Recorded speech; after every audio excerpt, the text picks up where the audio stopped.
एक समय की बात है। लालपुर नाम के एक गांव में सुखदेव नाम का दरिद्र ब्राह्मण अपनी पत्नी और अपने एक बेटे के साथ रहा करता था। बहुत गरीबी में वो जैसे तैसे अपना जीवन यापन कर रहा था। सुखदेव भगवान शिव को बहुत मानता था। मन ही मन हमेशा उनका नाम जपा करता था। तो वही दरिद्र ब्राह्मण की पत्नी बहुत ही ज्यादा धूर्त और लालची थी। वो हमेशा किसी ना किसी बात को लेकर पति से झगड़ती रहती। ब्राह्मण की पत्नी ब्राह्मण से कहा कि इस गांव में तो हमें कोई भिक्षा भी नहीं देता, आप दूसरे गांव में जाकर भिक्षा क्यों नहीं मांगते? इस तरह दरिद्रता में हम कब तक जिएंगे? ब्राह्मण ने उत्तर दिया कि मैं अपनी तरफ से कोशिश तो करता ही हूं, अब अगर मेरी किस्मत में ही सुख नहीं है तो मैं क्या करूं? ब्राह्मण की पत्नी बोली, आपकी बातें खाली बड़ी बड़ी निकलती हैं, करने के नाम पर कुछ नहीं। घर में बैठकर क्या करोगे? जाओ बाहर और कुछ कमा कर लाओ। रोज रोज ब्राह्मणी के झगड़े और तानों से तंग आकर एक दिन वो अपना पोथी पत्रा उठाकर घर से दूसरे गांव चला गया। उस गांव में जाकर भगवत कथा सुनाने का प्रयास किया, लेकिन कोई उससे कथा सुनने को तैयार नहीं था। ऐसे में दुखी होकर वो वापस अपने गांव लौटने लगा। रास्ते में एक पीपल के पेड़ के नीचे जाकर विश्राम करने लगा। उस विशाल पीपल के पेड़ की जड़ में एक काला नाग रहा करता था, जो बहुत ही विशाल काय था। ब्राह्मण मन ही मन सोचता है, हे भोलेनाथ, यह आपकी कैसी माया है? मैं आपकी कथा सुनाकर अपना घर संसार चलाना चाहता हूं, लेकिन मुझसे तो कोई कथा सुनने को भी तैयार नहीं है। मैं क्या करूं प्रभु? अब तो आप ही मुझे कोई रास्ता दिखाओ। हे प्रभु, मैं यहीं इस पीपल के वृक्ष के नीचे बैठकर कथा कहता हूं और आप ही मेरी कथा को सुनो, क्योंकि और तो कोई सुनता नहीं है। ये सोचकर ब्राह्मण वहीं अपना पोथी पत्रा निकालता है और विधि पूर्वक कथा कहना प्रारंभ करता है। ऐसे में पेड़ की जड़ में बैठा वो नाग कथा सुनने लगता है। पूरी कथा को वो बहुत ध्यान से सुनता है।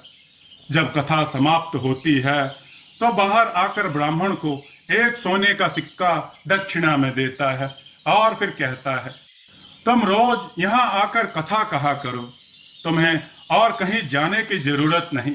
मैं तुम्हें रोज एक सोने का सिक्का दक्षिणा में दूंगा, लेकिन यह बात तुम किसी और से मत कहना। ब्राह्मण उसकी बात मान लेता है।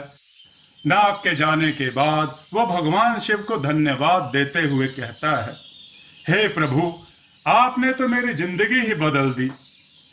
मैंने आपसे थोड़ा मांगा, आपने तो मेरी झोली भर दी। आपकी महिमा अपरंपार है प्रभु। अब वो ब्राह्मण रोज सुबह सवेरे वहां नहा धोकर आ जाता और उस नाग देवता को कथा सुनाता, और रोज वो एक सोने के सिक्के लेकर घर जाता।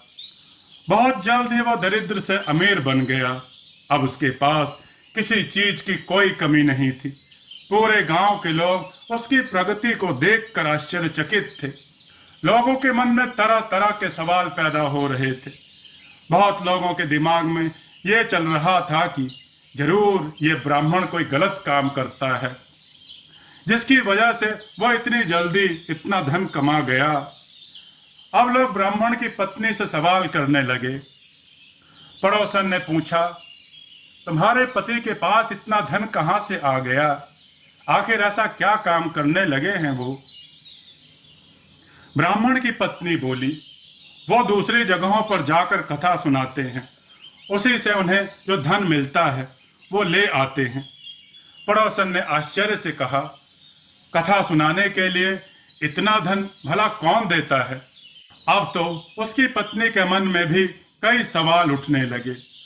तो वो पति से पूछने लगती है, इतना धन आपको कौन देता है? लेकिन ब्राह्मण से तो नाग देवता ने किसी को कुछ बताने से मना किया था, इसलिए वो कुछ नहीं बताता। लेकिन उसकी पत्नी तो उसके पीछे पड़ गई। वो हर जिद करने लगी जिससे ब्राह्मण सोने के सिक्के के बारे में उसे बता दे कि वो कहां से आते हैं, ऐसे में एक दिन ब्राह्मण विवश हो गया और उसने धीरे से पत्नी को नाग के बारे में सब बता दिया। अब तो उसकी पत्नी के मन में भी काफी ज्यादा लालच आ गया। उसने सोचा कि जरूर उस पीपल के पेड़ के नीचे कोई खजाना है जहां से वह नाग सोने की मोहर लेकर देता है। अगर उस नाग को मार दिया जाए तो पूरा खजाना मिल सकता है। इसलिए ब्राह्मणी ने अपने पति को खाने में नशे की दवा मिला दी, जिससे सुबह को उसकी नींद ही नहीं खुली। और उसने अपने जवान बेटे को उठाकर कहा, सुनो बेटा, वहां पीपल के पेड़ के नीचे रोज तुम्हारे पिता कथा कहते हैं, जिसे सुनने के बाद एक नाग आकर उन्हें सोने का सिक्का देता है। उस पीपल के पेड़ के जड़ में जरूर कोई खजाना दबा हुआ है। तुम आज वहां पर जाकर कथा कहो और जब कथा समाप्त होने पर हो सर्प तुम्हें सिक्का देने आए तो उसे मारकर उस पेड़ के नीचे से पूरा खजाना निकाल कर ले आना।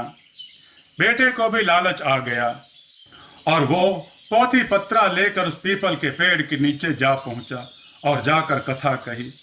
जब नाग देवता सिक्का लेकर उसे देने आए तो उसने नाग पर फावड़े से प्रहार कर दिया, जिससे नाग का पूंछ कट गया और वो किसी तरह बचकर वहां से निकल गया। जैसे ही ब्राह्मण के बेटे ने पेड़ के नीचे खोदना शुरू किया तो नाग ने पीछे से उस ब्राह्मण के बेटे को डस लिया, जिससे उसकी मृत्यु हो गई। इधर जब ब्राह्मण का नशा टूटा तो उसने देखा कि उसका पोथी पत्रा वहां नहीं है। उसे समझ में आ गया कि कुछ तो गलत हुआ है। वो जल्दी जल्दी से पीपल के पेड़ के पास गया तो अपने बेटे को मृत देखकर दुखी हो गया। अब उसे सारी बात समझ में आ गई थी। उसने अपने बेटे के मृत शरीर का अंतिम संस्कार किया। उसके बाद उसने अपनी पत्नी से कहा, मुझसे बहुत बड़ी भूल हो गई कि मैंने नाग देवता के मना करने के बावजूद तुमसे ये बात बताई। आज तुम्हारे लालच की वजह से हमारे पुत्र को हमने खो दिया, लेकिन उसकी पत्नी को उसकी बात का कोई असर नहीं हुआ। दूसरे दिन उसकी पत्नी ने उससे कहा कि आप जाकर उस नाग देवता को कथा सुनाएं, कम से कम घर का खर्च तो चलता रहे। पत्नी की बात से विवश हो वह अपना पोथी पत्रा लेकर फिर उस पीपल के पेड़ के नीचे गया और कथा कही। कथा समाप्त होने पर वो नाग बाहर आया और उसने ब्राह्मण से कहा, तुम यहां से चले जाओ ब्राह्मण, तुम पुत्र के मृत्यु से दुखी हो तो मैं अपनी पूंछ को खो देने से दुखी हूं। मैंने तुम्हें पहले ही मना किया था कि ये बात तुम किसी को मत बताना, लेकिन तुमने मेरे साथ विश्वासघात किया। मैं तुम्हें श्राप देता हूं कि जो संपत्ति तुमने मेरे द्वारा अर्जित की वो सारी नष्ट हो जाएगी। नाग के श्राप से कुछ दिनों में ब्राह्मण फिर से दरिद्र हो गया। उसने अपनी पत्नी से कहा, आज तुम्हारी लालच की वजह से हम फिर से दरिद्र हो गए। अब उसकी पत्नी को भी अपने किए पर काफी पश्चाताप हुआ, लेकिन होनी को कौन टाल सकता है और बीता हुआ समय वापस नहीं आता। मित्रों, आपको यह कथा कैसी लगी कमेंट में जरूर बताइएगा और कथाओं को शेयर जरूर कीजिएगा और कथाओं को लाइक कीजिएगा। चैनल को सब्सक्राइब करना ना भूलिएगा और कमेंट में जय श्री राम अवश्य लिखिएगा। जय श्री राम मित्रों।